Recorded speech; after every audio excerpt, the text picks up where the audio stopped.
Hello, and welcome to Together Forward's YouTube channel. I'm Annette Blankenship.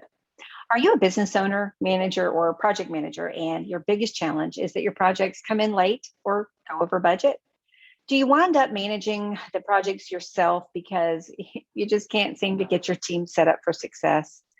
Maybe you feel that if you don't manage them, it's going to impact your profit margin, or maybe you don't have time to manage the project and you come in late, creating customer dissatisfaction. Or maybe your projects always come in over budget, reducing your profits and maybe a little bit of it all. You want your team. No, you need them to get better results.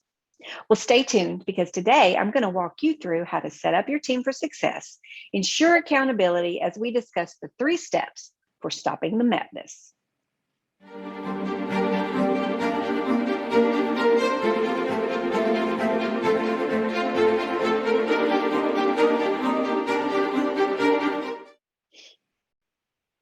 Okay, let's get started. Step number 1, create a shared vision. Step number 1 starts with you because as the leader, having a successful organization starts with you setting the example and providing your team with what they need to be productive. Creating a shared vision starts with your expectations. Where are you currently? What's happening that needs to change? Where are you trying to go? Well, without a shared vision or an understanding of where we're going and how we're going to get there, people tend to go in their own direction. When you multiply the number of steps that you have by the different directions, that's a lot of different directions. And going in different directions is the definition of chaos. Chaos is complete disorder and confusion and is not where we want to be. So if your employees don't know where you're trying to get to, they will rely on their own interpretation, which almost never translates to ours. When we set clear vision for them and ask for their help to achieve it, this creates engagement. And I recently read a survey that said companies that with engaged employees outperform their peers by 202%. And if that's true, then we need to lay out expectations for what we see now and far off into the future. And then we need to create a roadmap for a team to get there and involve them in the steps along the way. There are so many times that I thought my team understood something that I wanted done, but since I didn't tell them directly and give them a roadmap, it wasn't always clear what I expected them to do. I have since learned that people need to hear something at least 7 times for it to stick. And once they understand it, it needs to become a habit in their daily routine. And habits typically take about 21 days to form. So that's a lot of communicating and a lot of reinforcing to help the team to be successful and make that change stick. That's what it takes to turn the ship around. And we have to be patient in the process. So we can start by reviewing the information that we have. So take a moment to think about the problem. You could go back and look at your numbers, your metrics, or simply the history of where you've been, or maybe just your gut to figure out what's going on. What's the problem? Are you spending too much time managing the projects yourself because you don't feel like you can trust the team to get the work done on time? Or maybe there's multiple cost overruns because you don't feel your team are doing the things as effectively as they could be doing them.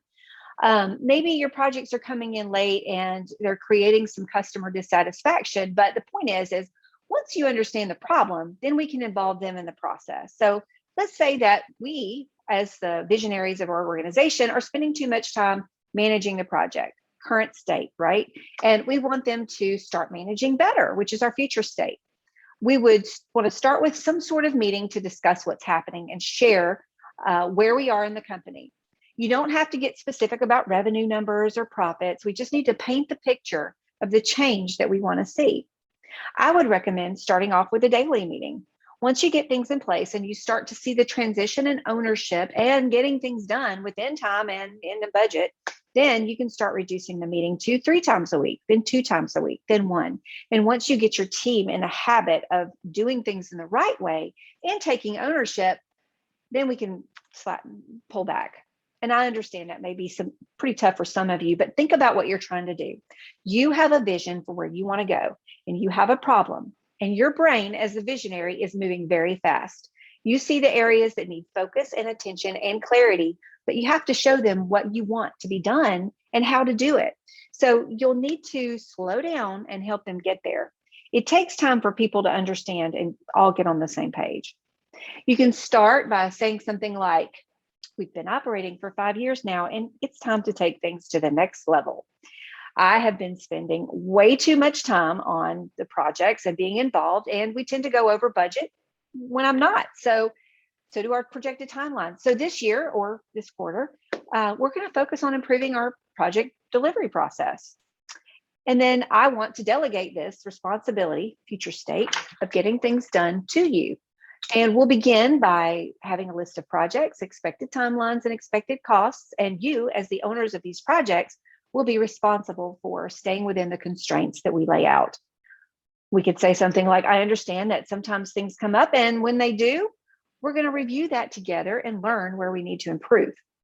Now, that helps them to get involved in the process and tells them what the problem and the solution is. Number 2, stopping the madness is the roadmap that we are going to lay out. We laid out our problem and our vision. Now we're going to close that gap between that current state and the future state, and we're going to show them how to get there. This can be achieved by creating an Excel sheet. You can use the one in the link below that I created for you. And this is where you'll begin to set specific expectations for all of your upcoming projects. Let's take a quick look at the spreadsheet. Okay, well, in this spreadsheet, we have several different fields. We have the number, because it's easier to refer to a row number when you're reviewing a spreadsheet than when you're in the meeting. Next, we have the project owner or project manager, so they will know and we will know who's on point. You'll want to set expectations that they own this project, and if they have any problems, they can come to you to ask, but you're expecting them to run with it. Project status. This helps us know at a glance where the projects are. You'll put this spreadsheet where the team can access it, and then they'll go in and make the updates to this field according to the status color key that I give you in one of the tabs below. Status description. This is a brief narrative of where the team member is on the project and what's happening. You'll need to help them understand what it is that you're looking for on this. Most people are going to want to write you a book, so you'll need to set expectations that you only want to know why the project is off track, and you want them to tell you succinctly. So project name. This is just so we can know who the client is or what we've named the project or whatever else makes sense. Service. This is just where you describe what you're doing for the customer. Schedule status. You'll set a status so that you'll know if the work has been scheduled or if it's pending. I used schedule, reschedule, or in progress, but you can change this to fit your organization and how you do things. Planned start date. This just is exactly what it says it is, the planned start date of the entire project. When are we going to get started? Planned end date is the same. This is just the end date. The start and the end dates together are the timelines and agreed upon time frame. So you'll want to set expectations that you expect them to stay on schedule or be able to explain any upcoming risks or issues before they happen. When you get it before it happens, it gives you a chance to redirect their thinking or shuffle things around before the project runs late. Actual start date. This is when the project actually got started, and actual end date. This is where the project actually ended. Keeping up with these two dates will help you to know if your team is getting better or not. This is what once it's been completed. The planned project hours. So some companies use the number of days versus number of hours, and other companies just use one or the other. So either way, you'll just want to track this however you want to track it, so you can have conversations later about what's happening. So we have the planned labor hours and actual labor hours, and then we have the variance. Tracking these things allows you to ask questions about what's going on in the project. If it's burning hours too fast, you'll be able to see that while it's in progress. And when the project is completed, you'll be able to find out how many actual hours, how often we went over budget. And this will give you a measure of how many hours have been completed. And then you can just continue to ask more questions about the hours spent. So labor hour variance, again, that's the difference. And planned budget and actual cost and cost variance, those are the money side of things. It just will help you to keep track of that and be able to set metrics around that. Maybe you're starting to be on time, but you're still not getting the budget done. So you just need to let them know that you are expecting them to track all the expenses and give them a template of expectations. You can use the one that I've attached in the spreadsheet provided in the link. You don't have to share your revenue margins again, but you can keep them accountable for what you expect them to spend. You can just tell them what the budget is and then make sure that they are achieving it that way. Percent complete. You can use this to track the overall project completion date. Priority, you can set a priority. So let's talk about this for a second. Sometimes things have to be rescheduled based on certain conditions, and you'll want to avoid rescheduling at all costs since it does create client dissatisfaction sometimes. But sometimes it is unavoidable. Companies that do outside work and have to contend with the rain, for example, and you can do this in several ways. You can use revenue, strategic partnership, client satisfaction levels to figure out who should get priority when you have to reschedule. And this won't be an issue unless you have a conflict of resources. But when you do, you won't have to think about it. The decision has already been made as to who gets rescheduled first. When you are forced to make a priority decision, you'll want to have had time to think about it so that you can make an informed decision. And then project scope. So this is just what was agreed to in the statement of work. It's the work that we have committed to. You don't have to list the scope out completely here. Like you see, I've added just a link to my website, but you should give them a copy of either the contract or the statement of work or something that is written down so they know exactly what needs to be done. And then you want to let them know what you expect to happen. And so if the customer decides they want more or less so that the team can be prepared, my process has always been to just go back to the contract, reset expectations with the customer in a collaborative way. And if more work is required, then we'll need to document the change in the order of a change form, acquire sign off from the client, and update the differences in the project estimates and documents. We need to do the same thing if the project scope was reduced. Also, setting expectations with the customer around these changes and what's going to happen within the timeline and cost is also imperative. Step number 3, create a repeatable planning process. So here we have our project template. So this is getting more down into the details, and this is what your team is going to do. We started with a simple roadmap a few minutes ago that we were talking about when you get together and you have your own team meetings and how you're going to start to share what it is that you're going to review. Now, what this is this one is a little bit more detailed for them to have to map out all the things that they need. You don't necessarily have to review this unless there's a problem with some team members, and then you're going to want to use it to coach them. But this one right here just starts out with, some basic information that you already saw on our metric spreadsheet, but it drills down a little bit more into some more detail. Again, every project might be different, but our process for delivery can be the same. And then to begin with, we would start out with a set of milestones and let the team build out the tasks that they need to accomplish from there and get the work done. Now we're setting expectations. We're telling them what we're measuring. We've done that in our meeting. We've created the engagement by letting them dig into the details. We've created ownership all along the way. So what is a milestone? Milestones are actions that mark specific points on a project timeline. They're like anchors in our projects. This will help the team understand the big chunks of work that need to get done, and to get started with your team to set them up for success, you're going to begin with these milestones.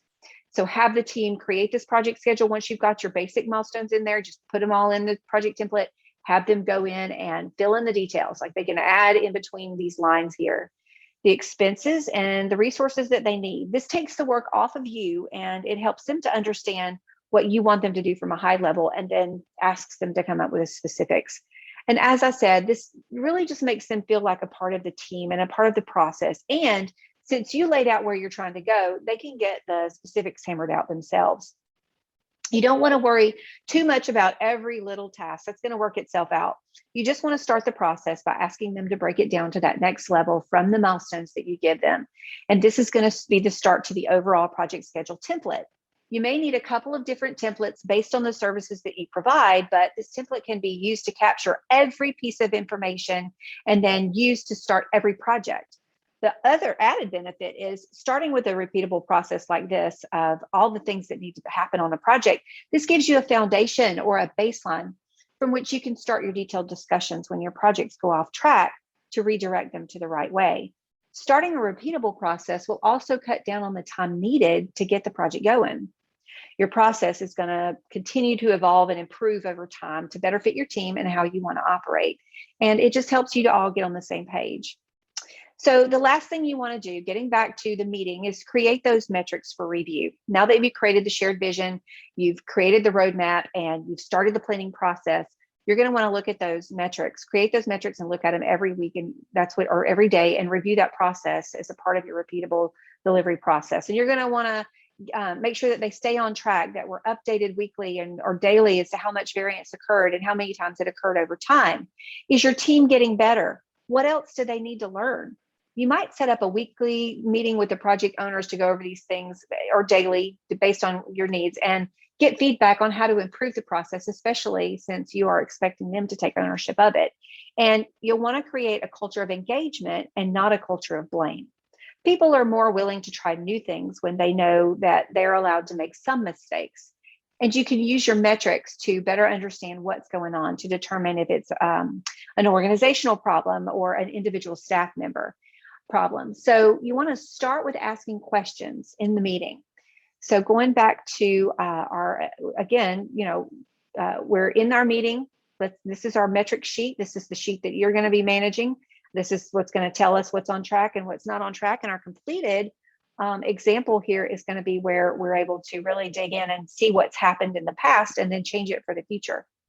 So based on timeline, we want to understand, did the project go over budget on their timeline? Did we, for some reason, did we go over the time frame that we allowed? And if so, we want to ask why. Were the estimates not correct? If they weren't correct, then now we need to know, we need to go fix our broken estimation process if it happens a lot. Or did they manage the timeline well? And if not, we really want to get to the bottom of it and reiterate, not placing the blame again, but wanting to make sure that you work together to make this better. Sometimes it may be inexperience, and then you can coach them individually to get better or get them all some training. You'll want to understand, is it a lack of understanding or expectations of how, and set and reset expectations? Did they acquire resources on time? If not, set expectations, reset expectations. Did someone call in sick at the last minute? Well, creating a domino effect, and now we've lost time. Now you can use that reprioritization process to figure out how to handle that lost time or some other contingency plan that you set up. Cost. Did the project go over budget? If so, why? Were the project resources or labor hours underestimated? Is it the result of just inefficient planning? Did they encounter issues that could have been avoided? Did they encounter issues that couldn't have been avoided? And how do we factor that in moving forward? Scope is usually manifesting itself through cost or timeline increase, or maybe just our customers feel free to just ask for everything. But you get it. My point is to get answers to these questions. They're going to help you diagnose the problem and figure out your solution. Then you can determine your next action step. One possible solution, if you find that your team just might need some, extra training for your whole team. Another solution might be, your team member is just a bad fit for the role. And when that happens, you can redirect the person to a better role to help them and you be successful.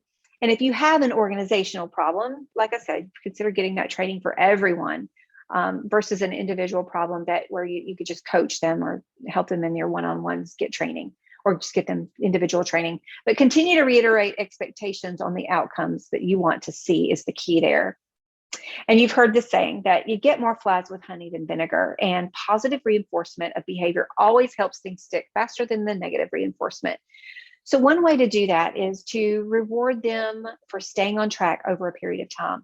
For example, once a month or once a quarter, whoever has the most improved score for being on track, or whoever has stayed on the track gets the longest, gets $100 or some other bonus amount as an incentive to reinforce that positive behavior. And it also acts as a challenge to keep the team keeping up the good work.